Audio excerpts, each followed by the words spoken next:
Atos capítulo 24, meus irmãos. A gente vai trabalhar o capítulo inteiro, ele conta uma única história, a continuação aí dos dramas que Paulo tem enfrentado. E curiosamente, a gente cantou hoje nos louvores, hoje com o vocato, sobre a doce graça de Deus sobre nós. E esse vai ser o tema do sermão, basicamente. Essa aula, esse sermão tem como tema doce e amarga providência. A gente vai ver a doce e amarga providência de Deus agindo na vida dos seus servos, assim como agiu também na vida de Paulo. Então eu te peço que abra aí a Bíblia em Atos, capítulo 24. Vamos ler o capítulo inteiro. Eu vou ler os versos ímpares e os irmãos os pares, para a gente participar junto. Diz assim o texto: 5 dias depois, desceu o sumo sacerdote Ananias com alguns anciãos e com um certo orador chamado Tértulo, os quais apresentaram ao governador Líbelo contra Paulo.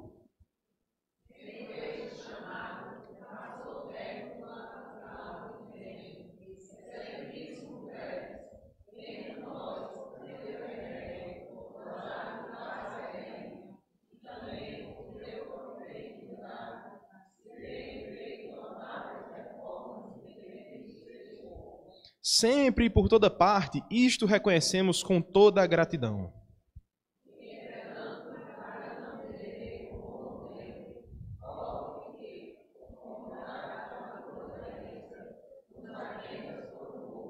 Porque, tendo nós verificado que este homem é uma peste e promove sedições entre os judeus, esparsos por todo o mundo, sendo também o principal agitador da seita dos nazarenos.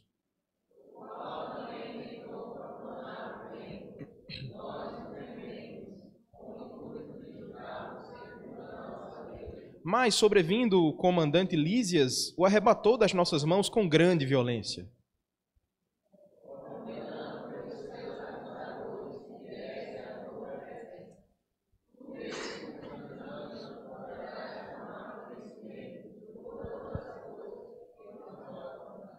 Os judeus também concordaram na acusação, afirmando que estas coisas eram assim.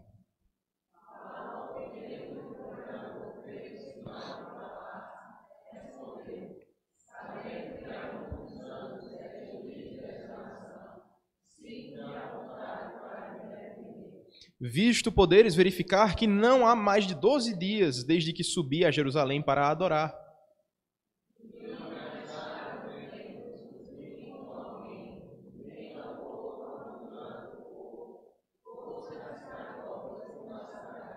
Nem te podem provar as acusações que agora fazem contra mim.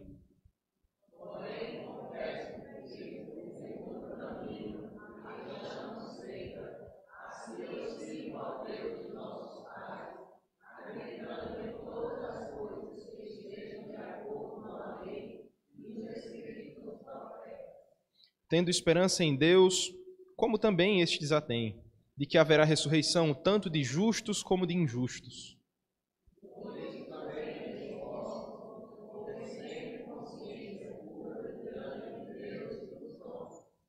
Depois de anos vim trazer esmolas à minha nação, e também fazer oferendas.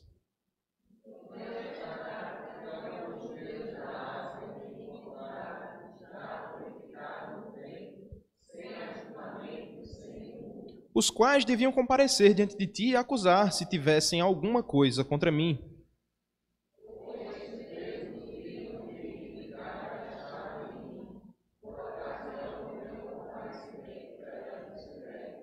Salva estas palavras que clamei, estando entre eles. Hoje eu julgado, por vós acerca de ressurreição dos mortos, da ressurreição dos mortos.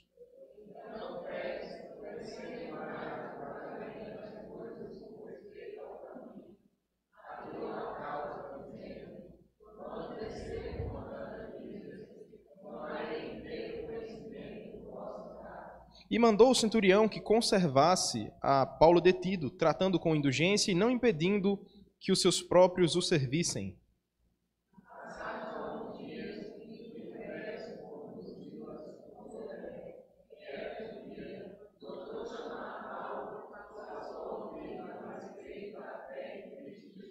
Dissertando ele acerca da justiça, do domínio próprio e do juízo vindouro, ficou Félix amedrontado e disse: por agora podes retirar-te, e quando tiver vagar, chamar-te-ei.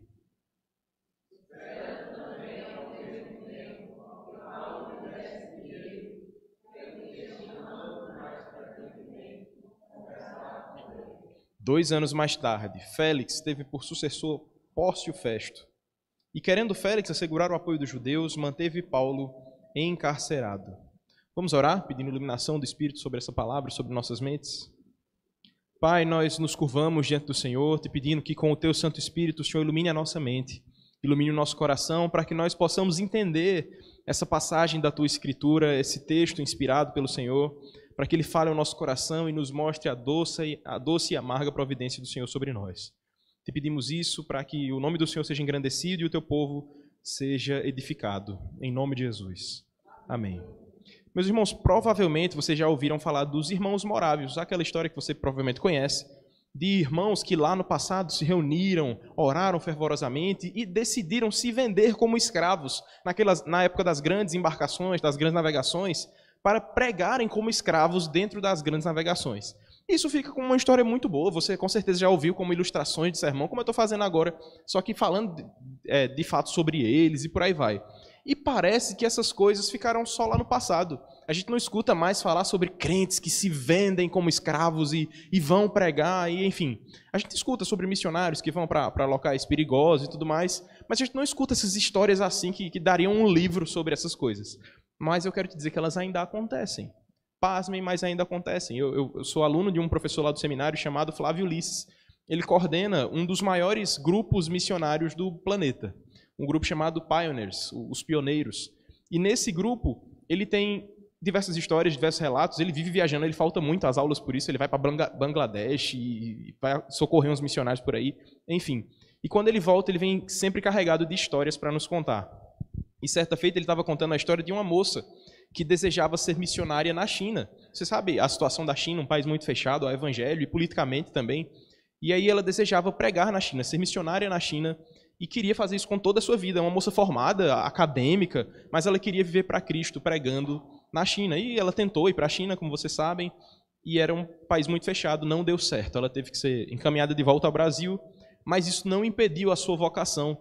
Isso não impediu o seu ministério que seria realizado com os chineses.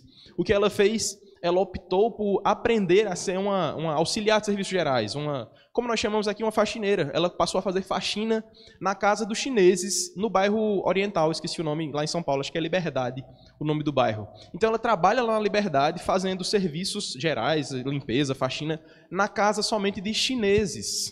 E a gente fica pensando, isso não é estranho? Será que há bondade de Deus nisso? Deus deixou uma filha formada, com curso superior, que queria ser missionária, ser uma faxineira na casa de chineses, para lá ela ter oportunidade de pregar o evangelho? Às vezes parece que a providência de Deus age por caminhos estranhos. Às vezes parece que a providência de Deus não é tão doce como nós cantamos aqui, doce graça sobre nós.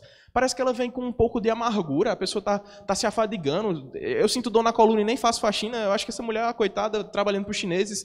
Enfim, são muitos problemas que a gente olha e diz, será que a mão de Deus está nisso? Será que a providência de Deus está cuidando dessas coisas? Paulo é prova disso. Você olha para a jornada de Paulo, ele começou como um homem sanguinário que matava pessoas, perseguia cristãos, mas ele se arrependeu. E ele passa a servir o Senhor. A gente acompanha ele praticamente desde o capítulo 9 de Atos, a gente já está no capítulo 24. A gente já viu 3 viagens missionárias dele, ele anuncia o evangelho onde ele passa. Ele resolve problemas teológicos, planta igrejas, cuida de Timóteo, envia cartas, e Deus deixa ele preso. Talvez na situação de Paulo, eu e você não conseguíssemos encontrar a alegria e encontrar razões para continuar louvando a Deus, cantando ao Senhor, pregando a Deus num tribunal que estava julgando Ele mesmo. Às vezes, a providência de Deus ela vem assim. É o que nós chamamos por aqui de agridoce, talvez. Ela vem misturada com gotas de doçura, mas com gotas amargas também. Mas ainda assim, é a providência de Deus.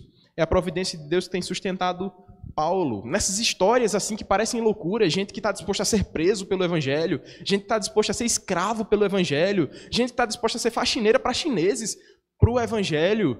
Mas nessas histórias a gente vê o amor de Deus, a gente vê a graça de Deus, a gente vê um Deus que cuida do seu povo até quando parece que não está cuidando. A gente vê uma graça e um amor que, mesmo em situações humilhantes como essa que foi a do apóstolo Paulo, mostram uma verdade que eu quero que os irmãos aprendam, que enfatizem muito bem em suas vidas. O Senhor conduz a história para a sua glória, para o bem do seu povo, pela sua doce e amarga providência. Essa é a frase, talvez a frase de ouro de todo esse estudo, lembre disso. O Senhor conduz a história para a sua própria glória, para o bem do seu povo, pela sua doce e amarga providência. E é isso que nós vamos ver aqui hoje, baseado nos 3 movimentos que tem nesse texto, nas 3 cenas, se ficar melhor para entender, que há nesse texto. A primeira cena que você vai ver aí nesse texto é falando sobre uma acusação, sobre um acusador que se levanta contra Paulo. Mas se você não estava aqui nas últimas semanas, acho que era pastor Érico que trouxe a última aula, ele estava contando sobre Paulo sendo julgado mais uma vez. No último capítulo, Atos 23, Paulo não ia ser simplesmente julgado, mas iam levar direto para o resultado final. Ele estava fugindo da própria morte. Cerca de 40 judeus, com as autoridades eclesiásticas, com os religiosos da época, se juntaram contra Paulo e queriam simplesmente matá-lo mesmo. Não tinha muita conversa, não era um diálogo, não era um debate, era para matar Paulo mesmo. E aí, de forma milagrosa, por coincidência, entre muitas aspas, por graça puramente, um dos sobrinhos de Paulo fica sabendo de que havia uma trama para tirar a vida de Paulo. E então ele chega para o seu tio e diz: tio, estão querendo matar o senhor. Aí ele diz: de novo? Mais uma vez? Estão querendo me matar? E aí Paulo diz: então faz o seguinte, esse sobrinho que aparece na história. Esse sobrinho corre para um dos comandantes, Paulo como um preso ainda, um preso político, chega e diz: comandante, estão querendo matar o seu refugiado aqui, o seu prisioneiro. Então há uma escolta para Paulo e Paulo é protegido, mesmo de maneira tão amarga, como um presidiário, ele é protegido pelas mãos de Deus. Mesmo estando preso, ele é liberto dessa condenação que o mataria, desse povo que queria matar. E aí ele é conduzido com uma escolta super reforçada até a cidade de Cesareia. E é aí que a gente chega nessa história que a gente está hoje. Você começa vendo esse texto e lá no primeiro verso ele diz: 5 dias depois da chegada de Paulo, 5 dias depois desceu o sumo sacerdote, Ananias, com alguns anciãos e com um certo orador chamado Tértulo, os quais apresentaram ao governador Líbelo contra Paulo. O orador aqui nessa história não é alguém que faz oração, não, só para deixar claro. Um orador era uma espécie de advogado, era um procurador. Era alguém que era pago, você dizia a ele o que é que você queria que ele acusasse, e ele dizia: acusa esse homem aí de qualquer coisa, faça ele ser preso. E eles pagaram Tértulo. Tértulo era um nome super comum naquela época, a gente não sabe quem era Tértulo de fato, mas esse homem é pago por Ananias e pelos judeus para acusar Paulo. E ele vem diante do Félix, o governador daquela época, e apresenta 3 acusações contra Paulo, e são essas acusações que a gente vai dar uma olhada agora. Mas eu quero ressaltar uma coisa que Matthew Henry, o comentarista, ressaltou muito claramente. Ele diz assim: aparentemente aqueles homens queriam impedir Paulo, mas aqueles homens não estavam lutando contra Paulo, e sim contra o Evangelho. Eles lutavam contra a pregação e o avanço do Evangelho, da palavra de Deus, no meio dos gentios. E isso é importante quando você lê um texto bíblico. Nunca pense que aqui as coisas são pessoais. Nunca é simplesmente uma briga contra Paulo, a pessoa de Paulo. Não. Sempre é um levante de Satanás contra o povo de Deus. Sempre é um levante de Satanás contra o avanço da palavra de Deus. E era isso que estava acontecendo aqui. Se eles matassem Paulo, não era simplesmente uma vida ceifada. Era a ideia de que o evangelho parou por ali. O evangelho não vai avançar. E como você sabe, Deus quer que o evangelho avance. Esse é o propósito dele, que todas as nações o louvem e o adorem. E é isso que vai acontecer aqui. Paulo, que agora estava sendo acusado por esse homem, vai ter seu direito de resposta mais para frente e a gente vai ver o resultado disso tudo. Mas olha como começa a acusação de Tértulo nos versos 2 até o verso 4. Ele diz assim: sendo este chamado, passou Tértulo a acusá-lo, dizendo: excelentíssimo Félix, tendo nós, por teu intermédio, gozado de paz perene e também por teu providente cuidado, se terem feito notáveis reformas em benefício desse povo. Sempre e por toda parte, isto reconhecemos com toda a gratidão. Entretanto, para não te deter por longo tempo, rogo-te que, de conformidade com a tua clemência, nos atenda por um pouco. Olha que babação ele faz diante de Félix. Isso aqui, curiosamente, era um costume da época, só que não dessa maneira. Sempre que você ia se apresentar diante de um governador ou diante de um tribunal, você fazia aquelas honras, né? A referência: é um prazer estar aqui diante dos irmãos, é um prazer estar com o excelentíssimo governador Félix, mas ele dá realmente aquela babada para poder dizer: me escuta aqui que o meu argumento é porque eu amo o senhor. Pode não ser forte o argumento, mas como eu estou elogiando o senhor tem que me ouvir. E é isso que ele tenta fazer. Porque fica comprovado que o argumento dele é uma bajulação, é uma mentira, quando você olha para a história. Se você voltar alguns capítulos em que Félix já governava, você vai ver que o governo de Félix sempre foi marcado por conflitos. Félix não tinha nem o apoio dos judeus. Ninguém gostava de Félix. Se você for ler livros de história sobre a época, não a Bíblia mesmo, se você for ler livros de história, você vai ver que o governo de Félix foi um governo conflituoso. Havia guerra interna, o povo queria derrubar Félix a todo custo. E aí esse homem chega dizendo, olha, o seu governo é um governo de paz. Está todo mundo bem nos corredores da cidade. E a gente fala, como é bom ser governado por Félix. Ele está tentando encher o ego do homem para dizer, tá, agora eu vou ouvir qual é o argumento dele. E aí ele faz essa bajulação e chega de fato aos argumentos, nos versos 5 e 6. A gente vê o primeiro argumento dele, ele diz assim, porque tendo nós verificado que este homem é uma peste e promove sedições entre os judeus, esparsos por todo o mundo, sendo também o principal agitador da seita dos nazarenos. Verso 6, o qual também tentou profanar o templo, nós o prendemos com o intuito de julgá-lo segundo a nossa lei. Olha os argumentos que são apresentados. São três acusações de maneira rápida que são feitas contra Paulo em apenas 2 versos, 3 xingamentos, 3 problemas, 3 motivos para prendê-lo. O primeiro argumento está aí no verso 5, ele diz basicamente que Paulo é um rebelde político. Diz, isso aqui é um agitador, ele é uma peste, ele passa pelas cidades e onde ele passa tem tumulto, tem violência, tem gritaria, ele é um agitador, tem que prender esse homem, porque ele é um cismático.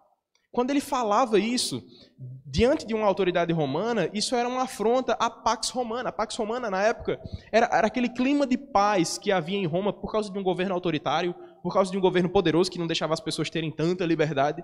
Mas aí dizia, olha, esse cara está destruindo a paz aqui na cidade. Então isso já era um motivo para que Paulo fosse preso diante daqueles homens. O segundo motivo é ele dizer assim, esse homem aí, além de ser um agitador político, é o líder da seita dos nazarenos.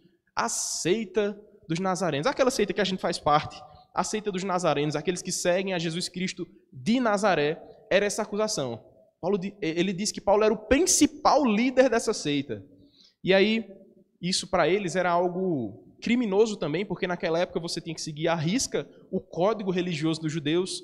Então, quando ele é acusado de fazer parte de uma seita, ele está sendo chamado de herege, basicamente. Chamou Paulo de herege diante da autoridade. E isso também levava à condenação, levava à cadeia. E a terceira e última acusação contra Paulo é dizendo que ele é um profanador do templo. Aí ele dá um golpe baixo, porque usar o termo profanador ou sacrílego, seja qual for, é dizer que aquele homem não é digno de estar vivo, porque ele pegou o templo de Deus e contaminou o templo de Deus. E a acusação era basicamente essa. Paulo trouxe gente de fora, trouxe gentios para uma área que era somente dos judeus. E essa é a acusação que Tértulo faz, dizendo que Paulo tinha corrompido até o próprio templo de Deus. E se isso fosse verdade, se essas 3 acusações fossem verdade, o fim de Paulo era certo, era morte na certa. E isso é bastante assustador, né? A gente olha e vê tudo aquilo que Paulo já tem feito pelo Evangelho, 3 viagens missionárias, evangelizou muitas pessoas, plantou igrejas, fortaleceu pastores, combateu heresias fortemente, ajudou na expansão do reino aos gentios, gente que não era originalmente do povo da aliança. E agora parece que Deus está de olhos fechados para a situação de Paulo. Está deixando os inimigos de Paulo se levantarem, e os inimigos começam a acusar, dizem que é um bandido, um agitador político, um rebelde, um profanador. E a gente fica, por que Deus não age nessas coisas? Por que Deus não manda uma bola de fogo assim, consome todo mundo lá, que nem a gente fala muitas vezes pensando nos nossos políticos? Por que Deus não consome tudo? E parece que ele não vê o sofrimento do seu povo. Deus não está vendo Paulo sofrer aqui, não. Parece que as coisas estão invertidas. Os mentirosos estão no poder, os enganadores estão no poder, e aquele que proclama o evangelho da verdade está como vítima na cadeira, sendo julgado, com a corda no pescoço, só faltando alguém puxar para ceifar a vida de Paulo de uma vez por todas. Parece que Deus está em silêncio na história. Parece que Deus não está vendo o seu povo sofrendo e sendo violentado. Parece que Deus não está lendo o livro de Atos e vendo quantas vezes Paulo teve que fugir escondido, descer num cesto e por aí vai para sobreviver. Mas a grande surpresa, e Paulo sabia disso, é que o Senhor conduz toda a história para o louvor da sua glória, para a edificação do seu povo, pela sua doce e amarga providência. Paulo sabia, meus irmãos, que mesmo passando por injustiças, mesmo passando por situações adversas, mesmo quando os poderosos se levantavam contra ele, contra o evangelho de Deus, Deus o estava protegendo. Ele sabia que Deus estava do seu lado, e é por isso que você não vê aqui no texto, você não lê. E Paulo ficou com medo e tentou fugir. e Paulo pensou no seu coração em se vender e se corromper. Você não lê isso. Paulo permanece firme diante das autoridades porque ele sabe que tem um Deus bondoso cuidando do seu povo e cuidando da sua própria vida. E é isso que nós vamos ver agora. Observando essa doce e amarga providência, a gente já viu os acusadores se levantando contra Paulo. Agora a gente vai ver nos versos 10 até o verso 21 a jogada de Paulo. Se isso aqui fosse um jogo de cartas, né? Os inimigos já jogaram fizeram seu lance ali, o seu movimento de cartas, e agora Paulo vai fazer a sua própria defesa. No verso 10 diz assim: Paulo, tendo-lhe o governador feito o sinal de que falasse, respondeu: sabendo que há muitos anos é juiz dessa nação, sinto-me à vontade para me defender. Lembra que eu tinha dito que naquela época havia um costume de falar primeiramente com o governador, de fazer uma saudação? Essa é a de Paulo. Ele diz: eu me sinto muito confortável de vir aqui nesse tribunal, porque é você que está no poder, Félix. E o argumento dele não é dizendo assim: ah, Félix, porque no seu governo a gente tem muita paz, e nas ruas todo mundo sente que você é um bom governador. Não, Paulo não vai bajular ninguém. Paulo diz: eu me sinto confortável porque você está há muitos anos no poder. O que é que ele está dizendo aqui nas entrelinhas? Ele tem tempo suficiente para ver se Paulo realmente é um agitador, se Paulo realmente está causando essa bagunça que ele estava sendo acusado. Ele diz: ó, já que você está há tantos anos como governador, confirme se é verdade. Quantas vezes eu dei trabalho aqui para o governo? Quantas vezes eu fui interrogado por isso? Félix seria prova prática mesmo do que Paulo tinha feito ou não tinha feito dentro do governo dele. E aí ele argumenta, ele começa dizendo no verso 11: visto poderes verificar que não há mais de 12 dias desde que subi a Jerusalém para adorar. Paulo diz: eu cheguei, não tem nem 15 dias ainda. Tem nem 2 semanas que eu estou aqui entre vocês. Como é que eu já causei isso tudo se eu cheguei agora? Eu estou aqui há menos de 12 dias. Não sou eu o causador de agitações. Não sou eu o causador de tumultos e problemas. Que história é essa de rebeldia política? Era basicamente o que ele estava perguntando. Que história é essa de rebeldia política? Ninguém encontrou Paulo fazendo tumultos por aí. E você olha para o verso 12 e verso 13, e ele diz: e que não me acharam no templo discutindo com alguém, nem tampouco amontinando com o povo, fosse nas sinagogas ou na cidade. Verso 13, nem te podem provar as acusações que agora fazem contra mim.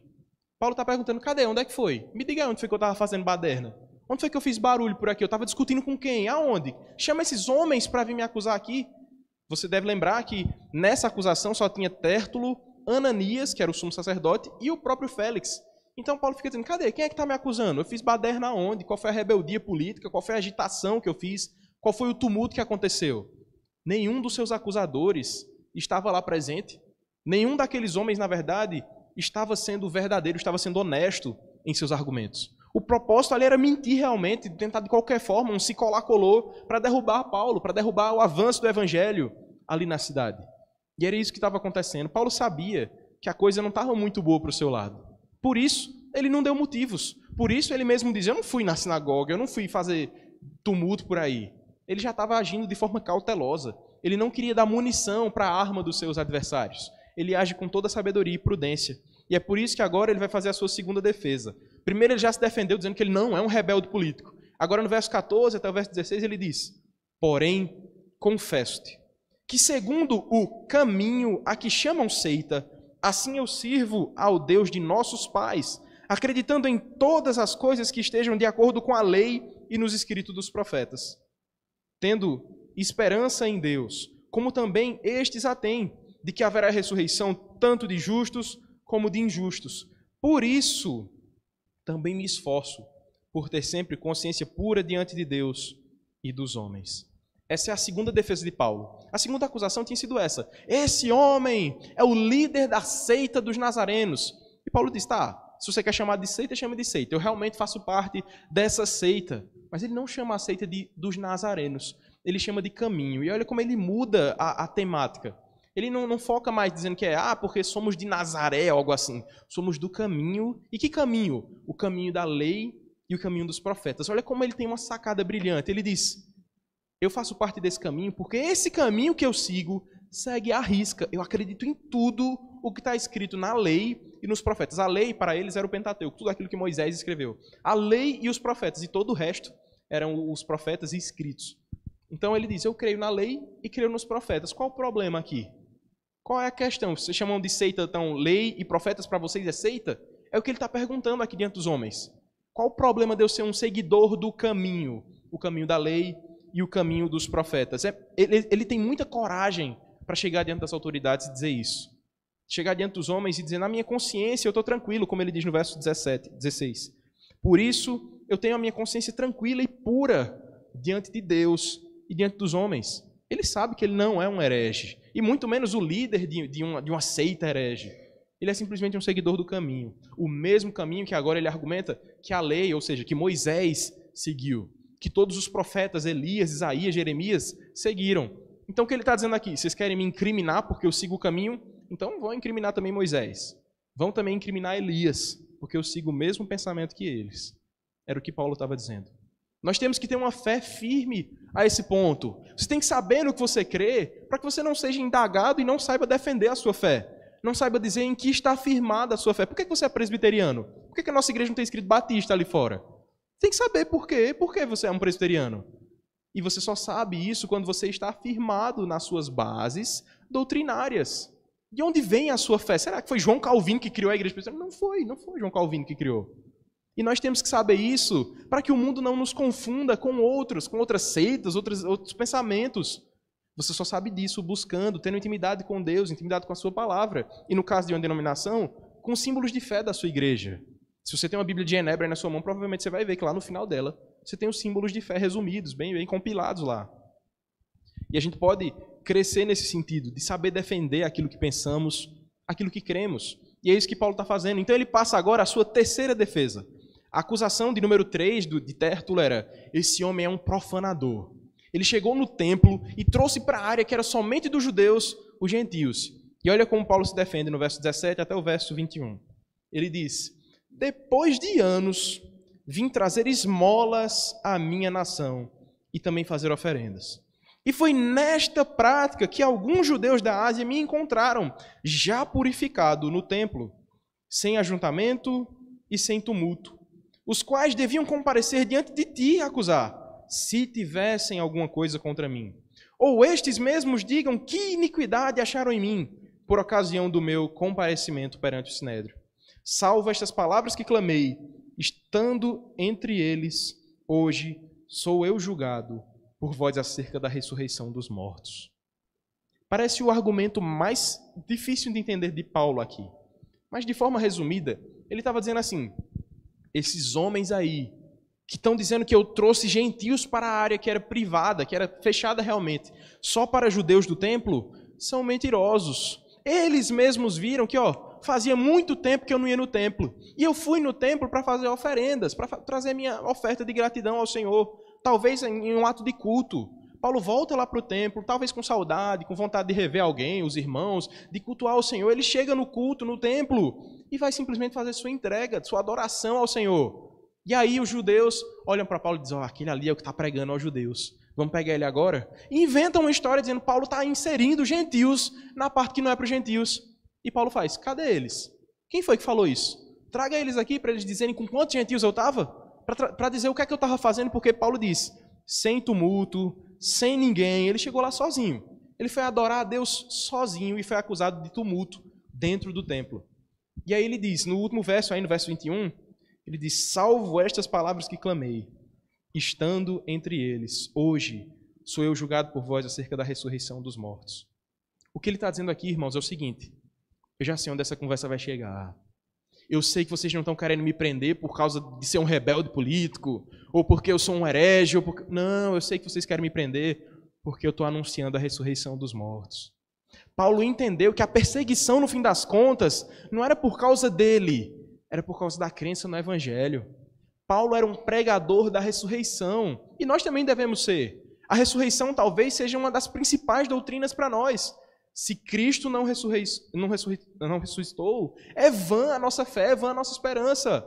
É porque Ele ressuscitou dos mortos que Ele comprovou que Ele é Deus.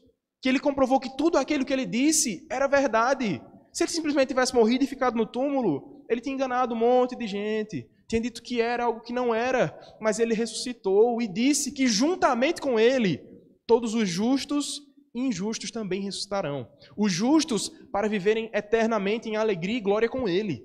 os injustos, para serem castigados por ele, por toda a eternidade. E era isso que Paulo estava pregando. E é por isso que os perseguidores se levantam contra Paulo, porque a ressurreição era a maior prova de que Jesus sempre falou a verdade. Era a prova de que ele disse que era e realmente era o Filho de Deus. Era a prova de que Cristo era o Messias, que os judeus rejeitaram. Se os judeus admitissem a ressurreição dos mortos, então eles tinham que admitir que Jesus Cristo era realmente o Messias. Mas eles preferem dizer, não, essa doutrina aí é mentirosa. Eu não creio na ressurreição de Cristo, porque senão eles teriam que dizer que aquele homem era realmente Deus. É essa ressurreição que prova que o Pai aceitou o sacrifício do Filho. É porque Jesus Cristo voltou dentre os mortos que a gente entende que está realmente tudo consumado, que todo o escrito de dívida já foi pago, que não há mais condenação. É a ressurreição que prova que a morte foi derrotada. É a ressurreição que prova que a vitória de Cristo já é certa. É a ressurreição que prova que todos aqueles que creem em Cristo, com Ele também são vencedores. E essa é a nossa certeza e a nossa esperança. E foi isso que Paulo entendeu. A briga aqui não é pessoal.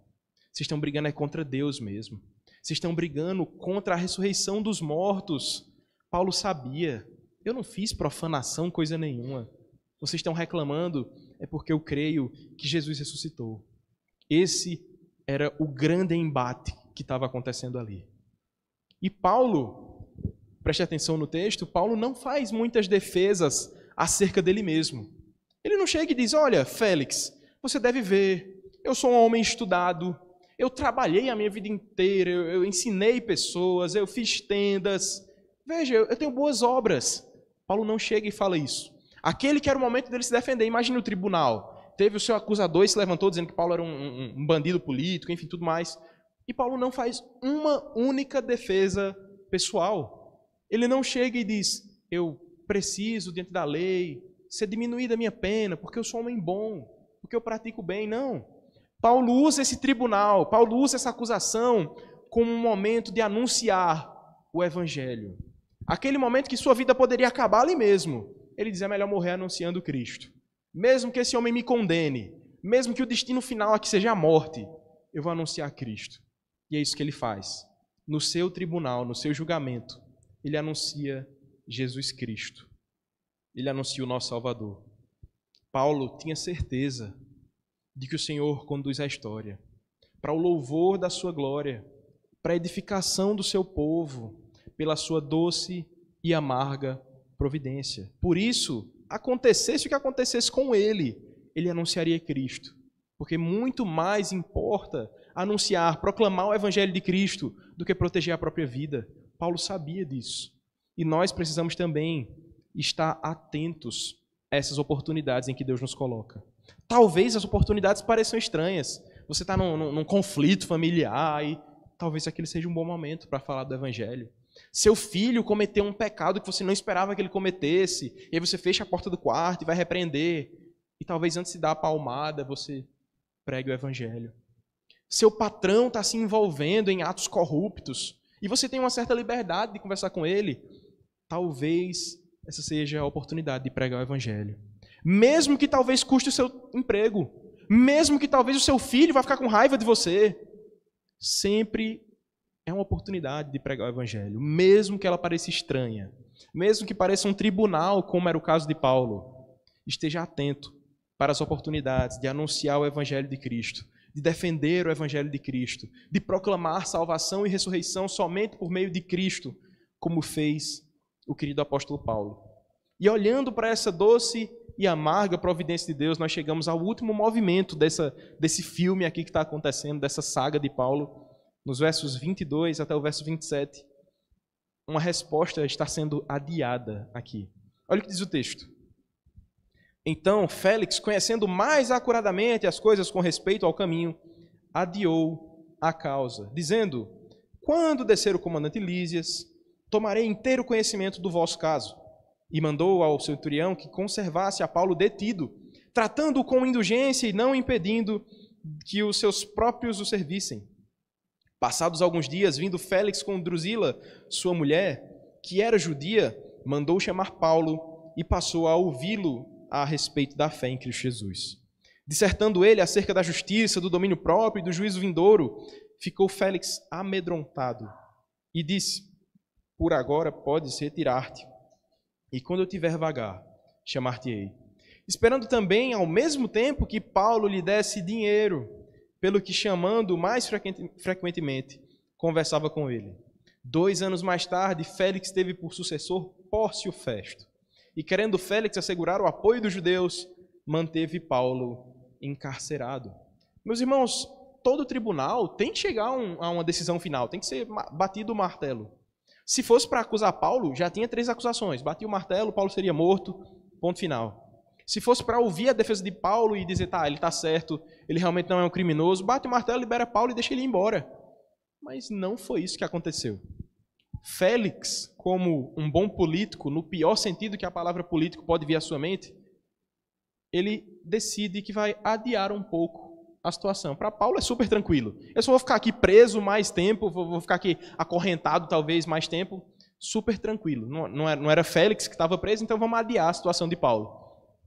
Aí ele espera vir Cláudio Lísias, que já tinha julgado Paulo. Você deve lembrar, acho que é Atos 22. Cláudio já tinha julgado Paulo e disse, tá, esse caso não é para mim não, vou mandar você lá para Félix. E agora Félix disse, agora eu vou esperar Cláudio chegar para a gente conversar sobre a situação, ver o que é que a gente faz com Paulo, se mata Paulo ou se libera Paulo. Acho que o coração de Paulo estava bem tranquilo, era meio alto da compadecida, fica rico, fica pobre, fica morto, fica vivo. Ele não sabia, será que eu vou morrer aqui, será que não vou? Mas você não vê ele muito desesperado no texto. Talvez por dentro ele tivesse meio, será que é meu fim agora?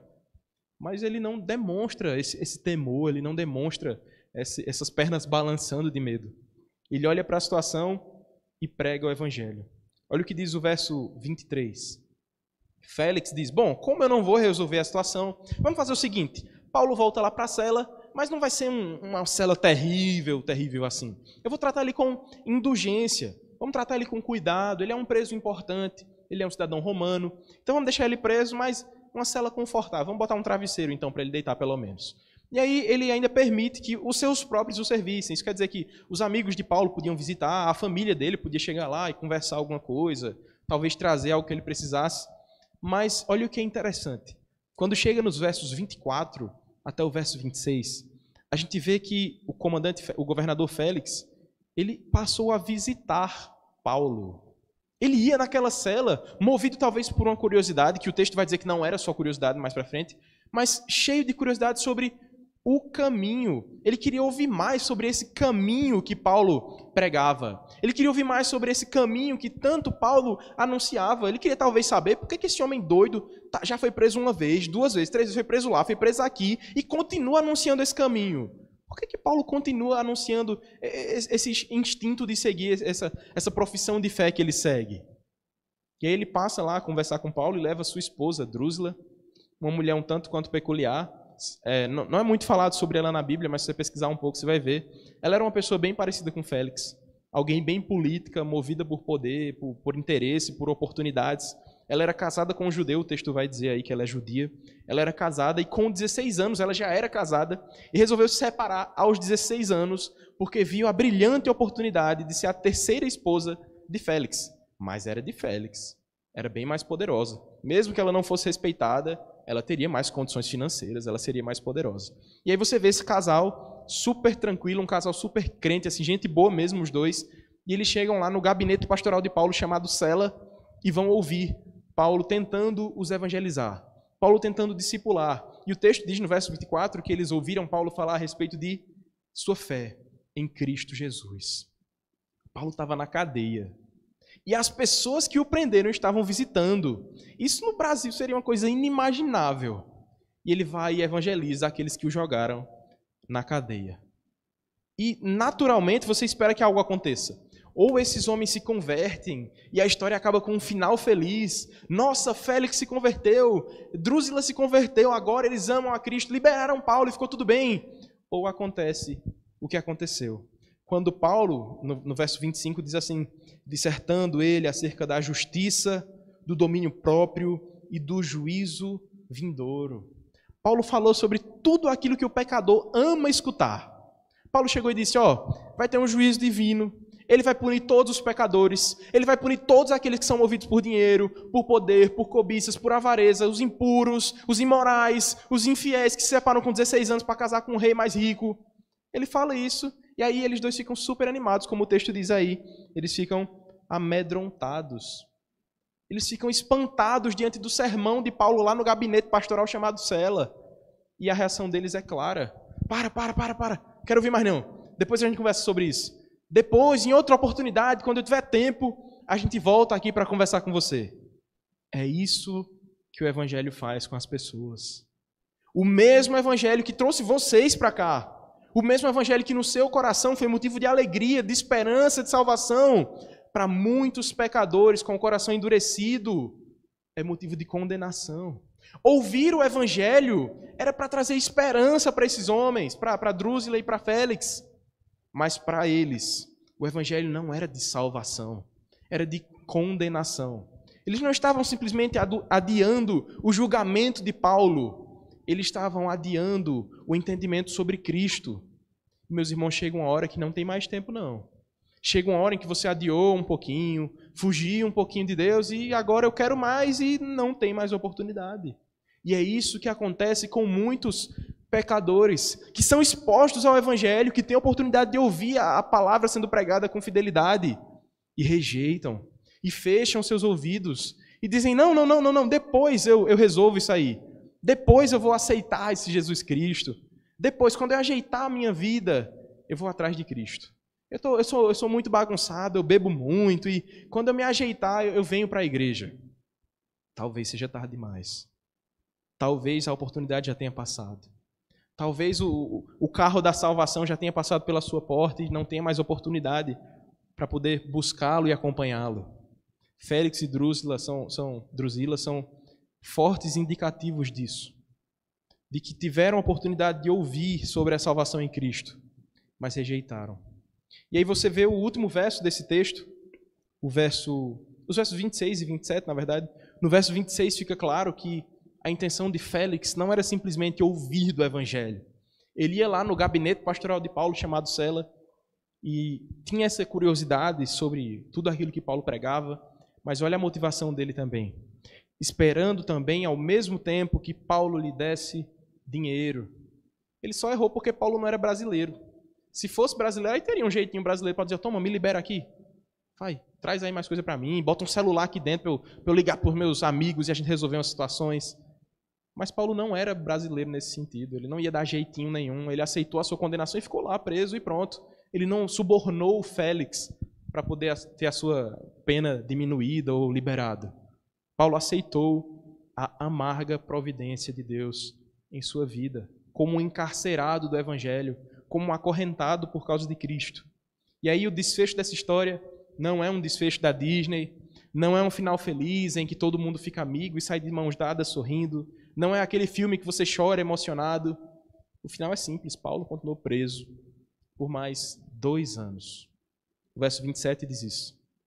2 anos mais tarde, acabou o mandato de Félix, acabou o governo de Félix, veio outro governador chamado Pórcio Festo e Félix não fez nada acerca de Paulo. Paulo continuou lá. Por quê?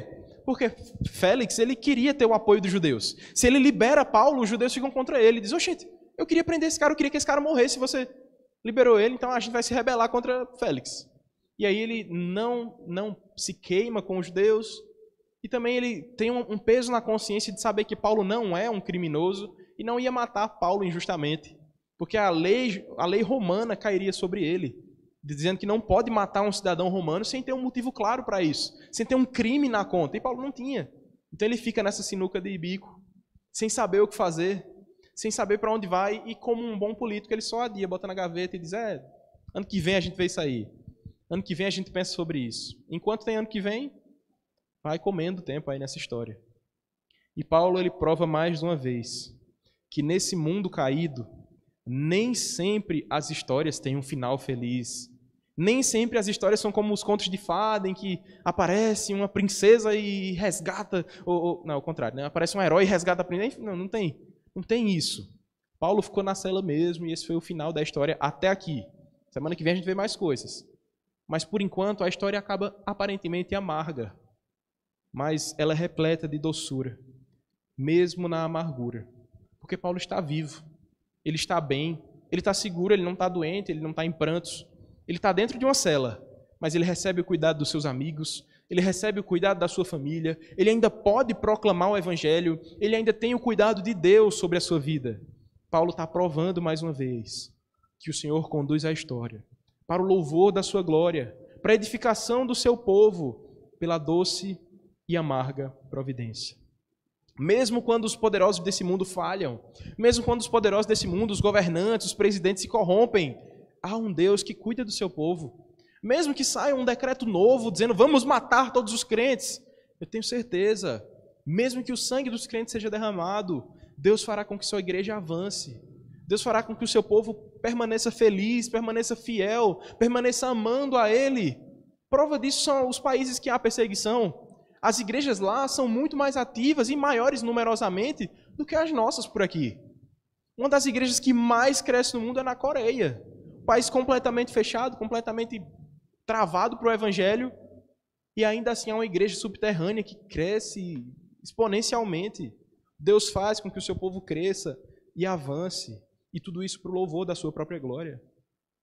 E assim, meus irmãos, nós temos 3 lições diante dos nossos olhos quando vemos esse texto. A primeira delas é que nem sempre o mundo vai nos tratar bem. Mesmo que você seja a pessoa que mais ama a cidade, você é um crente superativo, que vai no seu bairro e doa cestas básicas, e faz o bem, e acolhe os pobres, e cuida de todo mundo ao seu redor, vai chegar um tempo em que o mundo vai mostrar que não é tão amigo assim da igreja. Vai mostrar que essa amizade não existe de fato. O mundo até nos tolera, nós estamos aqui, portas abertas, som ligado e tudo mais. Mas o mundo não ama a igreja. O mundo trata a igreja como Tértulo estava fazendo. Paulo é uma peste. Os crentes são uma peste. Eles querem acabar com o nosso país. Eles querem que todo mundo adore esse rei deles chamado Jesus Cristo. E é o que a gente quer mesmo. Mas a gente não quer isso por meio de reforma, de quebradeira e gritaria. Nós temos que ser o povo que entende que mesmo que esse mundo nos trate como pragas, somos aqueles que anunciam a verdade. Somos aquele que cuida do povo, que abençoa a nossa nação, que ora por aqueles que nos tratam como inimigos. A gente ora por aqueles que desejam que a nossa igreja feche. É assim que funciona dentro da igreja. É assim que funciona a cabeça de um crente. Nós não somos guerreiros com espadas e prontos a derrubar o país e virar tudo de cabeça para baixo. As nossas armas não são físicas e militares. O nosso armamento é espiritual, contra essa guerra que tem se levantado contra os crentes por todo o mundo, desde os tempos de Paulo. O nosso trabalho é proclamar o evangelho, levar vida ao cemitério, como nós ouvimos lá na Consciência Cristã. É trazer vida a esse monte de mortos que há no nosso mundo, que há no nosso país, que há na nossa cidade. É anunciar que Cristo é a solução para essa doença que tanto tem ceifado vidas, chamada pecado. É esse o nosso objetivo. E essa já é a nossa segunda lição. O seu objetivo não é proclamar o seu nome, não é buscar fazer uma carreira sólida, não é buscar ter seu nome nas maiores revistas, nos jornais políticos. Você não foi chamado por Deus para ser um grande homem, uma grande mulher, mas um grande servo. E mesmo que isso custe o seu nome, mesmo que isso custe a sua carreira, essa é a sua missão. Você tem que entender, meu irmão, eu tenho que entender também, que na nossa vocação, no nosso trabalho cotidiano, é lá que nós somos missionários o tempo todo. Os seus colegas de trabalho têm olhado para a sua conduta, e talvez a sua conduta não reflita o Cristo que você diz que ama. Talvez você sinta tanta paz porque o seu evangelho está guardado no bolso. Talvez você nunca tenha sido criticado porque você nunca precisou se posicionar, falar sobre o evangelho, falar sobre aquilo que você pensa e crê. Mas nós somos chamados a sermos missionários em todos os nossos ambientes. No relacionamento com seus filhos, no relacionamento com sua esposa ou com seu marido, nas suas relações trabalhistas. Eu sei, você fala mal do seu patrão e tudo mais, mas o seu trabalho é orar por ele. É agradecer a Deus, porque mesmo ele sendo tudo aquilo que você diz que ele é, Deus tem colocado ele para ser o seu provedor ordinário. O seu sustento básico vem desse trabalho que você tanto reclama. E é aí que a gente tem que ser crente.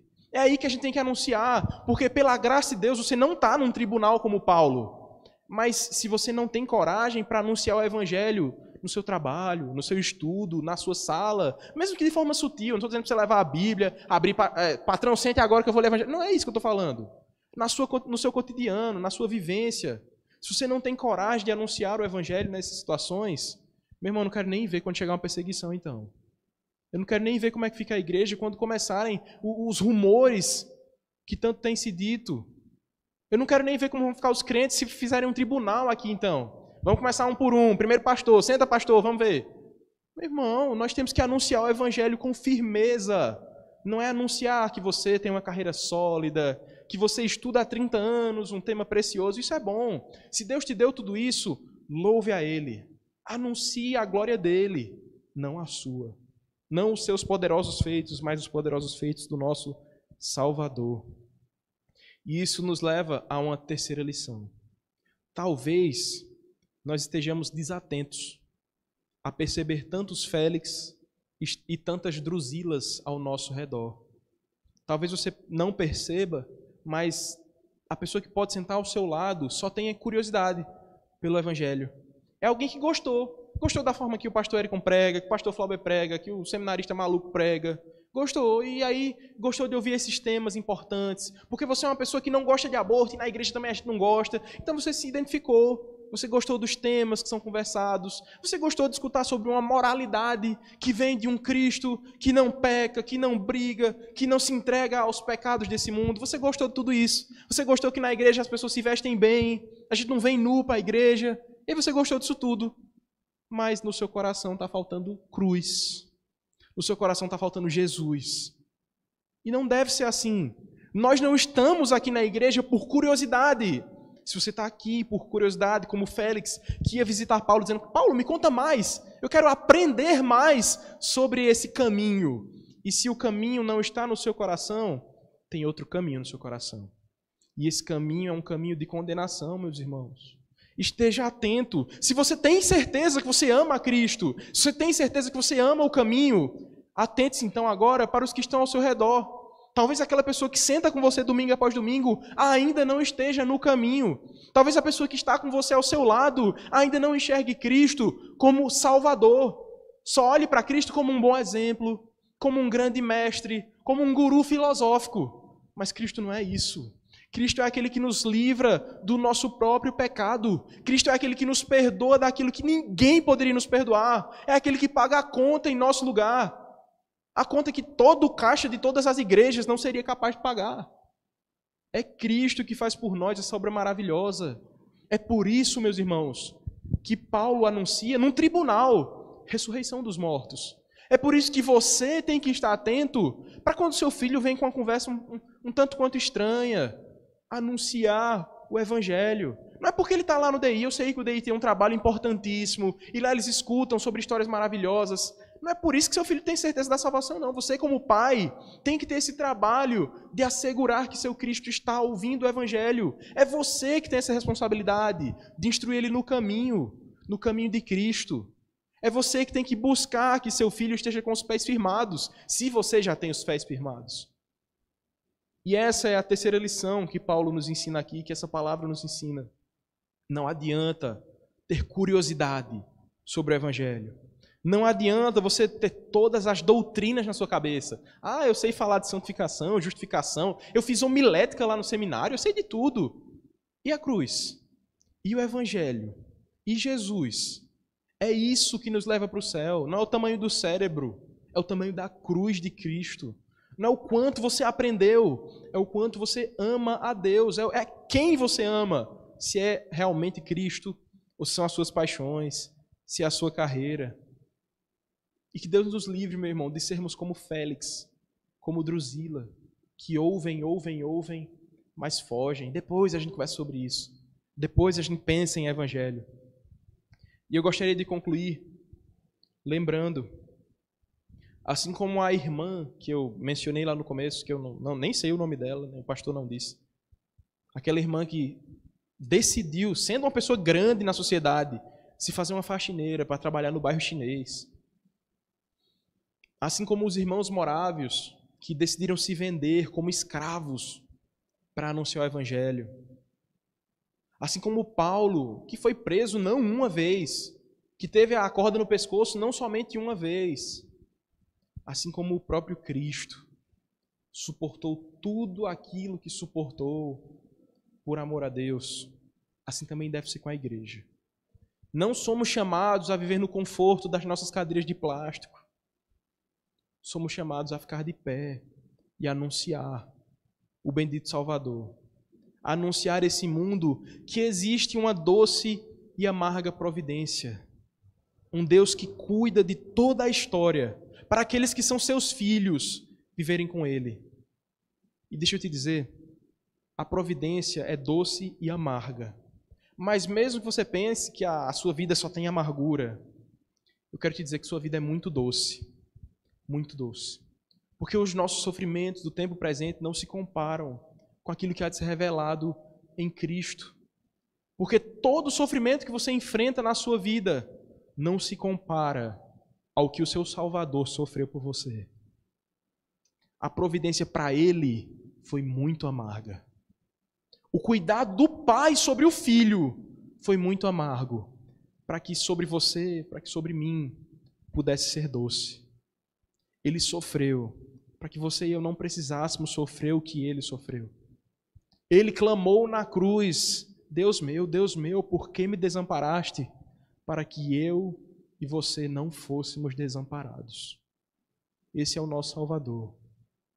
Que Deus tenha misericórdia de nós, quando temos vergonha de anunciar o Evangelho, quando temos vergonha de pregar a palavra, quando temos vergonha de dizer, sim, eu faço parte do caminho, sim, eu sou um cristão mesmo, e eu acredito nisso, nisso e nisso, eu acredito que Cristo é a única solução para esse mundo perdido. Que Deus tenha misericórdia de nós, da sua igreja. Vamos orar? Pai, nós somos teu povo aqui reunido. Te louvamos pelo rico privilégio que é estar na tua casa, que é ouvir a tua palavra, que é poder falar com o Senhor de portas abertas, em alto e bom som.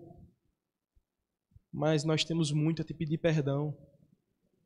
Pai, te pedimos perdão porque o Senhor nem mesmo nos fez experimentar o que Paulo experimentou, o que os irmãos moráveis, o que certos irmãos têm passado, e nós muitas vezes escondemos o Evangelho, guardamos a luz debaixo da mesa, deixamos o sal dentro do saleiro. Pai, te pedimos perdão, porque queremos ser servos fiéis do Senhor. Te pedimos, Pai, dá-nos coragem, dá-nos discernimento, para que possamos ser como luzeiros nesse mundo, para que possamos anunciar que há esperança e salvação somente em Cristo Jesus. Te pedimos, Pai, que se há entre nós algum Félix, alguma Drusila, que o Senhor não nos deixe viver nesse marasmo espiritual, que o Senhor não nos deixe viver nessa vida amena e pacata, como se estivesse tudo bem quando caminhamos a largos passos para a condenação. Pai, desperta a tua igreja, desperta o teu povo, para que mesmo na amargura possamos provar da doçura que vem do Senhor, para que mesmo no dia mau possamos lembrar dos teus maravilhosos feitos, olhar para a tua cruz, olhar para Jesus e ter alegria. Pai, nós te pedimos isso não porque nós somos grandes, ou porque nós temos grandes feitos, mas porque o Senhor é grande e porque o Senhor tem grandes feitos. Te pedimos isso para que o teu nome seja conhecido em toda essa terra, para que o teu povo seja fortalecido, para que a tua igreja seja amadurecida e mais parecida com Cristo Jesus. Essa é a nossa oração em nome de Jesus. Amém.